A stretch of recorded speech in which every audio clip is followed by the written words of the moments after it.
A couple of events have transpired in the past few days that, when you put them together, could very well be that national prominent Democrats have finally found a solution to a problem that's been plaguing them as they go into the 2024 presidential election.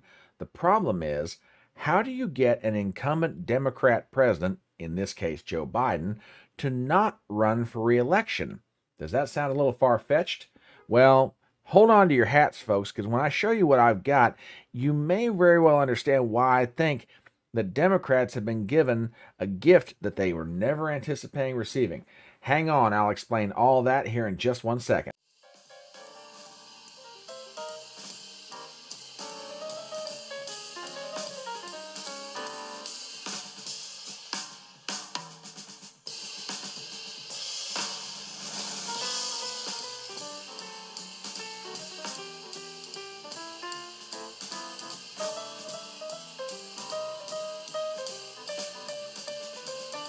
My name is Brian Trippett. I am your front porch conservative. Step on up to my electronic front porch and let's talk.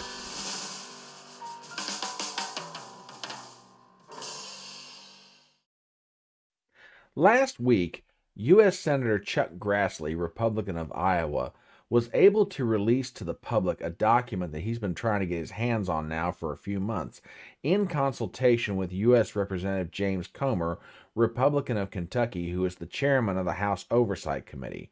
What Grassley released to the public is positively explosive, and between it and another event that happened over the weekend may be giving the fuel to the Democrats that they need to get Joe Biden off the ticket for 2024. So let's take a look at what Grassley released to the public, and then I'll explain why it is this document, along with the other event, may be the fuel for the fire that the Democrats have been looking for. We go to the UK Daily Mail. Headline: Released bombshell FBI document detailing alleged $10 million bribery scheme. Burisma CEO said Hunter was stupid but necessary to keep on the board because his dad could protect them from problems. Highly anticipated FBI document obtained by DailyMail.com includes bombshell claims that Joe Biden and his son Hunter forced a Ukrainian oil executive to pay them $10 million in exchange for then Vice President's influence in getting a senior prosecutor fired. According to the conversation between a confidential source and Burisma CFO Vadim Pojorsky, Hunter Biden was hired onto the company's board to, quote, protect us through his dad from all kinds of problems. Burisma CEO Mykola Lovchevsky told the source it cost $5 million to pay one Biden and $5 million to pay another. Lovchevsky added that although Hunter was stupid and that his dog was smarter, Hunter was needed on the board so that everything will be okay. According to the blockbuster FD 1023 form, some of which is redacted, the confidential human source met with the high-ranking Burisma executives between 2015 and 2016. Burisma was looking to spend up to $30 million on an oil and gas company. However, at the time, it was also the subject of a criminal investigation by Ukrainian prosecutor General Viktor Shokin. Remember that name, folks. When the company knew would have a substantial negative impact on Burisma's prospective IPO in the United States. When asked about the investigation, the form states that Lovchevsky replied, quote, don't worry, Hunter will take care of all those issues through his dad. Later, then Vice President Joe Biden made a public statement that Shokin was, quote, corrupt and that he should be fired, removed from office. A little bit further into the article. DailyMail.com previously reported that the 17 audio recordings of phone calls, 2 of Joe Biden and 15 of Hunter, were kept as an insurance policy. The FD 1023 form was created on June 30th, 2020, based on information from a highly paid informant and brought to the attention of Republicans by a whistleblower. Senator Chuck Grassley, Republican Iowa, obtained and published the document after a months-long back and forth between the top Republican and the FBI through, quote, legally protected disclosures by the Justice Department whistleblowers. The document contains a limited number of redactions to protect the confidential human source, the handling of agents, DOJ whistleblower names, and references to connect ongoing investigations, according to a Senate aide. Now, that document and its contents are absolutely explosive, and when Grassley dropped this one in Washington, D.C., it went all over town fast. Basically, the upshot is this. Burisma officials paid Joe Biden $5 million, paid Hunter Biden $5 million to make Victor Shokin go away. Now, if the name Shokin sounds familiar to you, think back to a clip that you've probably seen floating around YouTube and other places where Joe Biden is sitting around at the Council on Foreign Relations and he's recounting how during one of his trips to Ukraine, he told the president, "You've got to fire Shokin or you're not getting the $6 billion. Now, a lot of back and forth happened between the president of Ukraine at the time and Biden, but sure enough, Shokin was fired, and son of a gun, Ukraine got the $6 billion.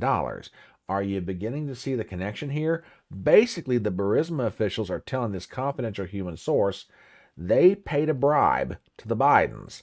Hunter got $5, then Vice President Joe Biden got $5 million for the express purpose of making sure that Victor Shokin, who was the prosecutor investigating Burisma at the time, would go away and the investigation would die, so Burisma could have a clean shot at an initial public offering on a U.S. oil and gas-based company.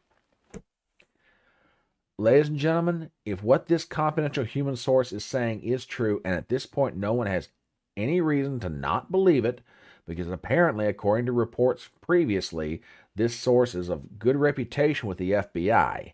You don't pay them this kind of money, or large amounts of money in general, unless you're getting good information that you know is solid. So if this information is true, we've got a clear-cut case of bribery against the sitting president of the United States. Now, that's the one event that happened. Here's the other. Take a look at this. This comes from justthenews.com. Headline: In major shift, RFK Jr. calls for corruption investigation of Joe Biden. Presidential candidate says release of FBI informant memo last week escalating his concern. Article written by John Solomon.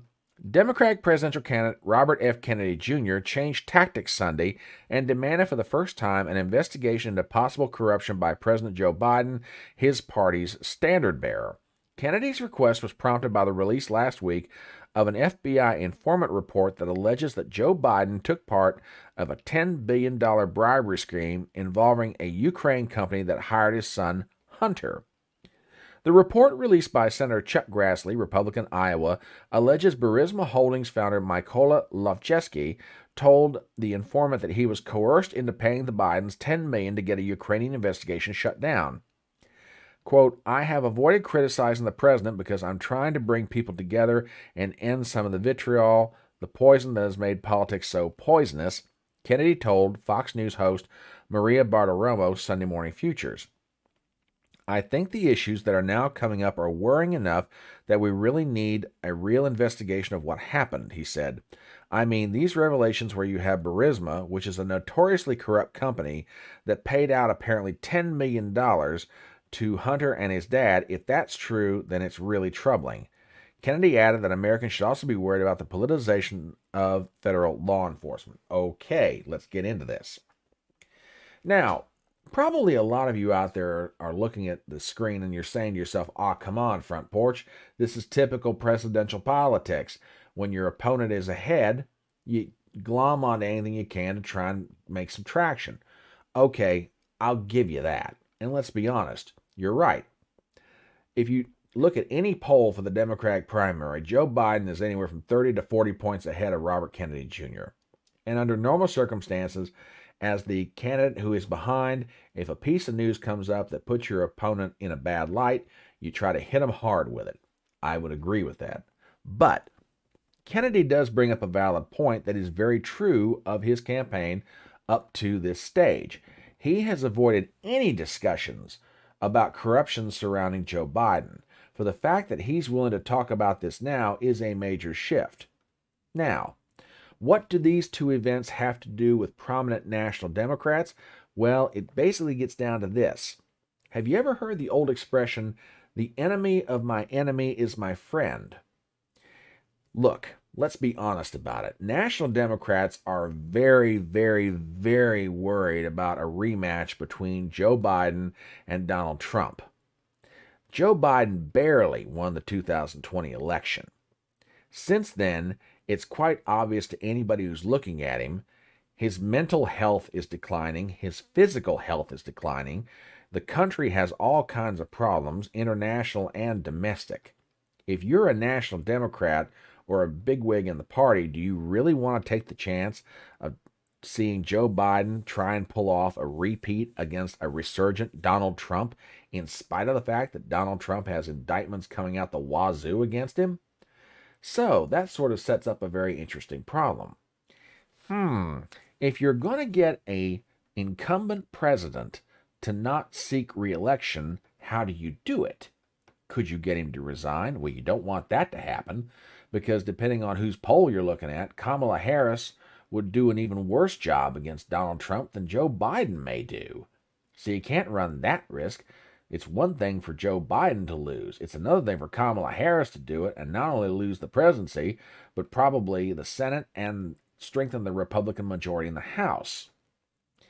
But you could potentially set up a historical precedent that is not that far in the past. Think back to Watergate for just a moment. Nixon resigned, but not because he was impeached by the House. As a matter of fact, if you remember correctly, the House Judiciary Committee did vote articles of impeachment out to the floor, but the House of Representatives never took a vote on the question of impeachment, and Nixon was never convicted in the Senate. He resigned prior to that.